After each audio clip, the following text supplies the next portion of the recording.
Welcome to Nasdaq TradeTalks, where we meet with the top thought leaders and strategists in emerging technologies, digital assets, regulatory landscape, and capital markets. I'm your host, Jill Malandrino, and joining me on the desk at the Nasdaq market site is Pandl, Economist and Head of Research at Grayscale, as well as Dr. Merav Ozair, Global Leading Emerging Technologies Expert, not emergency.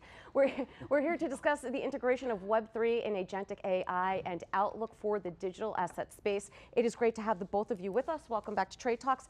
Zach, 2024, I mean, we weren't talking about digital assets at this time, December 2023, like we are right now. It's been a remarkable year. Huge year for the digital assets industry. This time last year, the focus was, are we going to get a Bitcoin ETF product, exchange-traded product here in the United States? Of course, that happened, but it brought with it so much more, tons of inflows, tons of focus on the asset class, attention from the presidential election campaign, and then all these interesting, exciting technological developments that we'll talk about here today related to decentralized AI and agentic AI. So really a fascinating time for the asset class, and I think more to come in 2025. Yeah, I would agree with you. And Merav, we weren't really talking about digital assets in the scope of the national conversation. It really did come up as a result of the election. And part of the momentum that we're seeing is this expectation that there will be some sort of regulatory framework and work being done there. Yeah, I mean, there were promises before the election. And I think that I think last week they appointed, what is his name, David Sachs, as a champion for AI and crypto. And they were saying that basically that one of his missions is to bring clarity to the crypto world, which we need. But it's much more interesting, I think, is the idea that they put someone that is in charge of AI and Web3 together, which is the interesting part because they have to go together. I mean, they have a lot of integration, a lot of interaction, and I feel hope that even in terms of innovation and also regulation, we will see this kind of treatment as both together. Yeah, and I would agree with you there. And what's interesting, Merav, is when you think about blockchain innovation and that regulatory framework around this space to help foster that, sometimes blockchain being associated with digital assets somewhat gave a bad rap, but through industry advocacy and how we're learning more about the space, it seems as if it's the right time for more regulatory clarity to come in because we've seen the applications that blockchain. Right. Yeah. I mean, we just mentioned here about DeFi. So DeFi, there's a lot of scrutiny. No, it's not really, and all kinds of things that, it's hard, to explain to people why it is even better than the traditional finance. And that's because, everything is under, criminals and illicit transactions, and that was the bad rep. And it doesn't matter what you did with blockchain, it was bad, and all criminals. But now, if we get that clarity, if we get this favorable treatment of all this crypto space, I believe that also the applications of blockchain, whatever relates to that, now will become more acceptable. Right, and Zach, I think part of the point is too, I would say certainly over the past 12 to 18 months of covering this space, that the conversation has really matured and moved forward where we're not talking about the ethos of the technology, but the user experience, and that's what's key, understanding that you can be nimble as a technology company, scale with the legacy institutions, and it's about user experience. That's a big hurdle in my mind. Absolutely, I think that's a great point, and it's easy to forget how much the conversation has changed. In the last downturn in crypto, there were questions by serious people about whether the asset class was still going to be around in 5 and 10 years' time. How much that has changed to today. We're asking these important questions. Bitcoin is becoming very widely adopted as a portfolio asset by many types of traditional investors, pensions, endowments.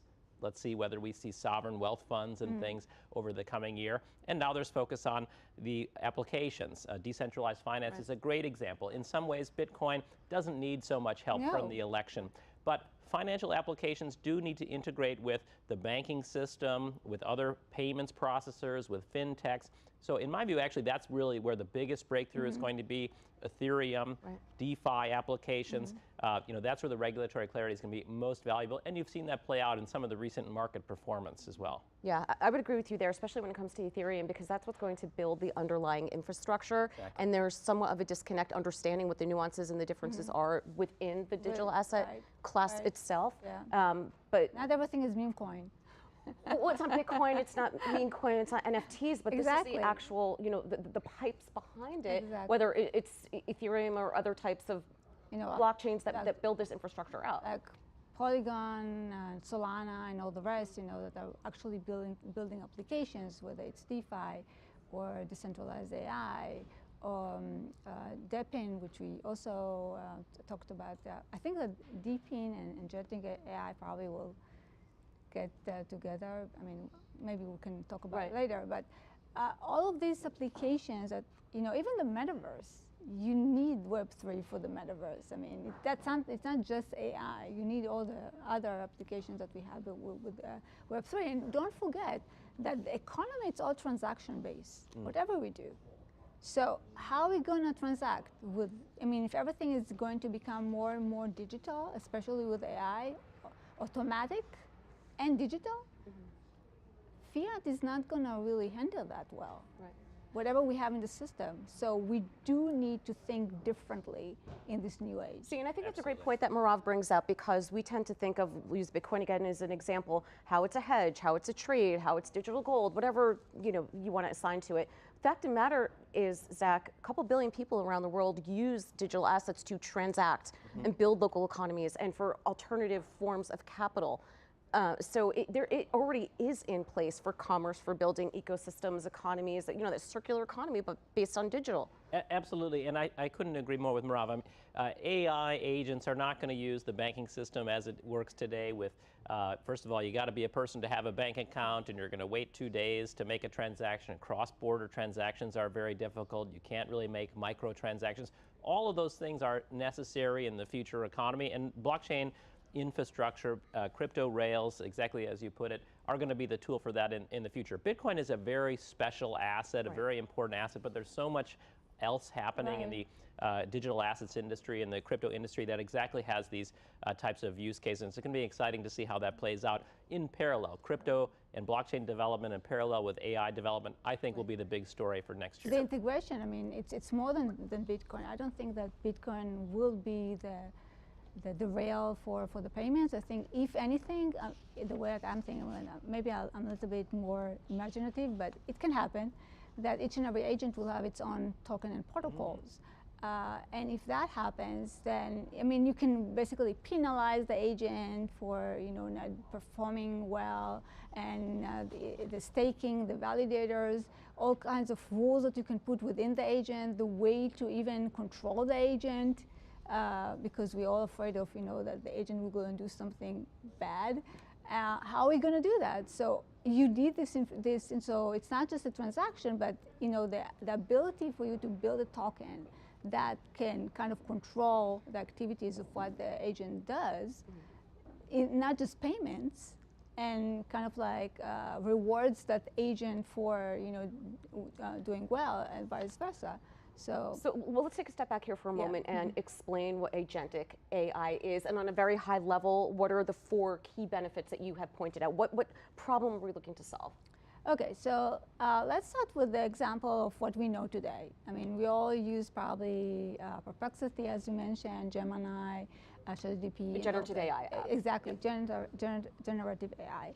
And for that, you need to put an instruction, and then you get an answer. You put another instruction, you get another answer. So there's kind of like an interaction between the human and the machine.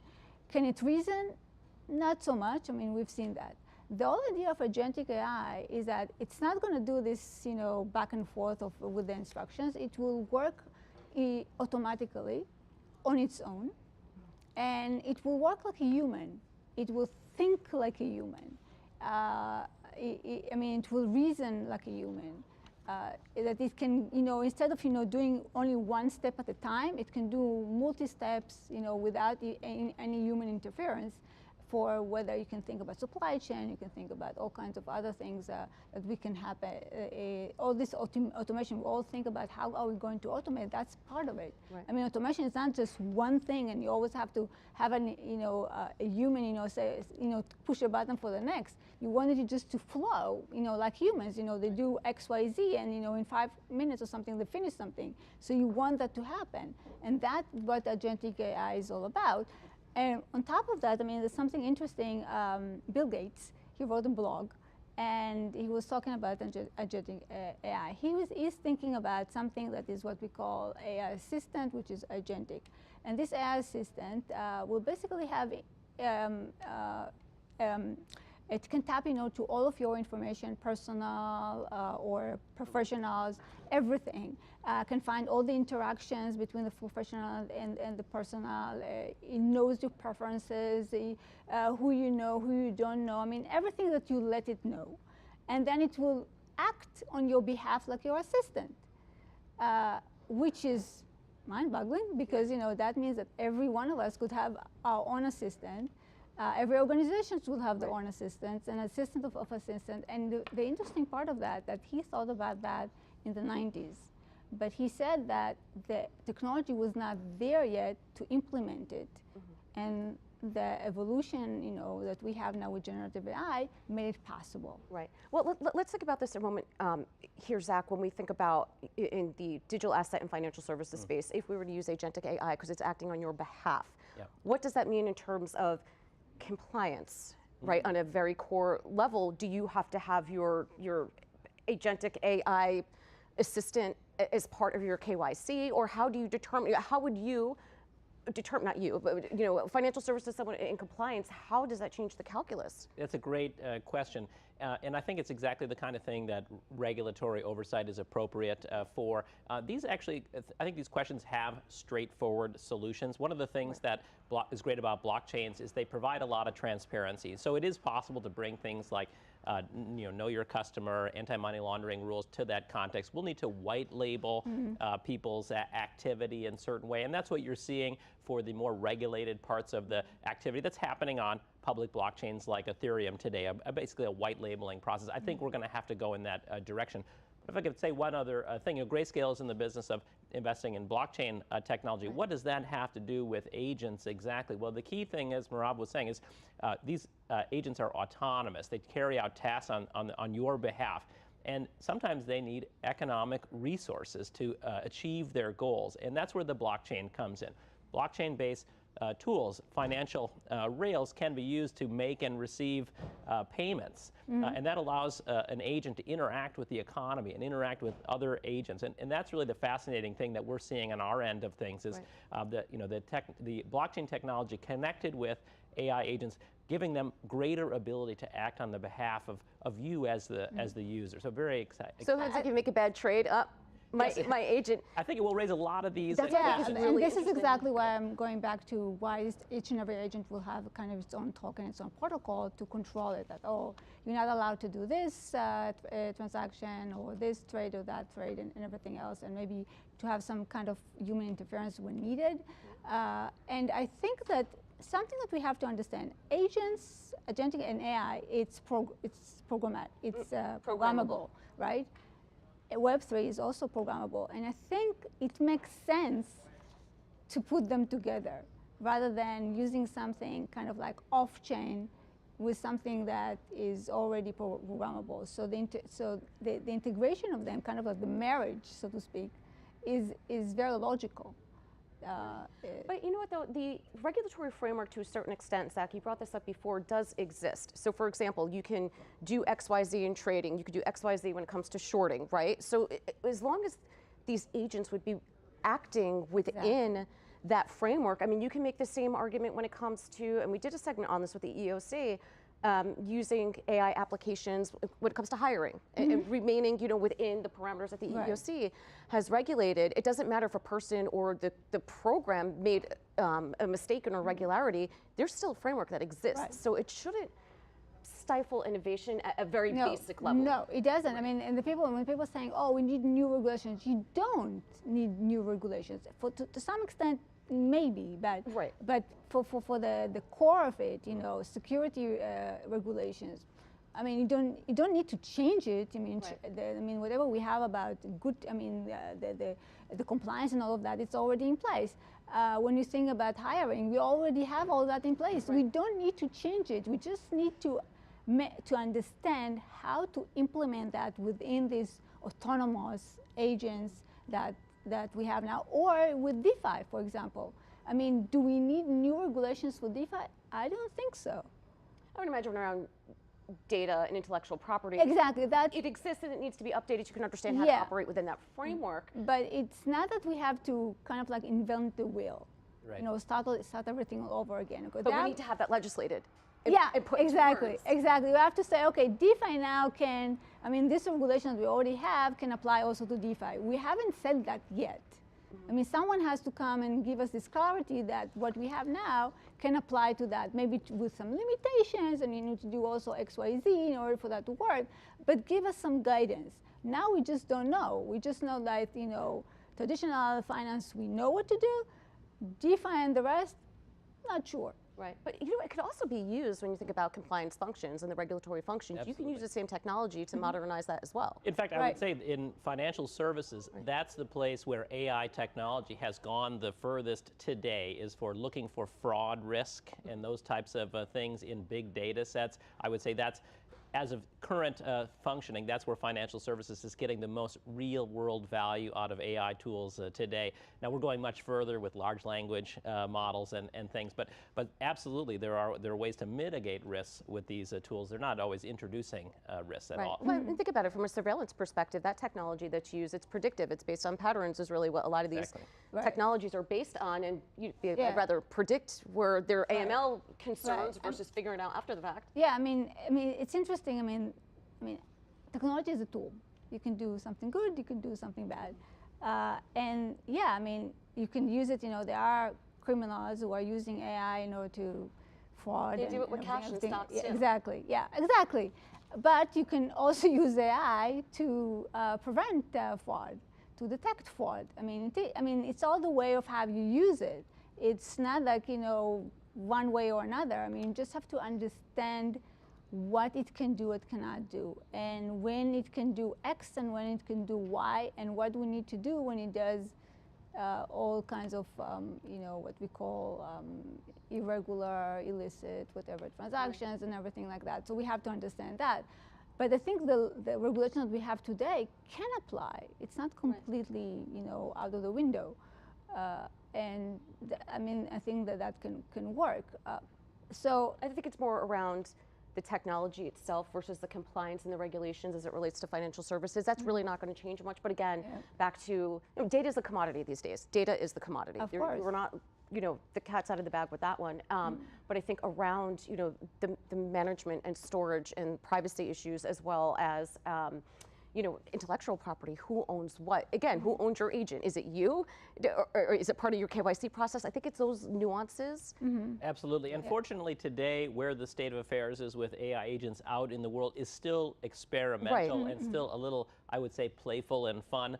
In our space, what we see is AI agents as basically influencers on Twitter. Now, it is fascinating to see the things that they're saying, the things that they're doing, what they're doing with payments, but it's still an early stage. So I think we have a little bit of time before this is ubiquitous within financial services and something that's relevant for the big markets, the equity market, the bond market. We're still, I think, a couple of years away until we have mainstream applications, but it's really fascinating to see where it is today. It's demonstrating the proof of concept that these agents can function out in the wild, if you will, and interact with people with financial resources using blockchain technology. Yeah, and that's why I'm excited about the infrastructure being built. Absolutely. More so than, products that are going to help with adoption and so forth. But if we're at the infancy of the capabilities the infrastructure has, it's going to get really, look at what's been done in less than 2 decades, right? It's a...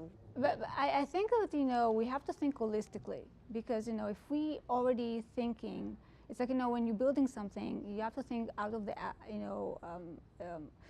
at the beginning, what model you're going to use, depending on what you want to gain, even if you know how much interoperability do you need, how much security, how much sensitive data you have. So you're already thinking about that at the beginning.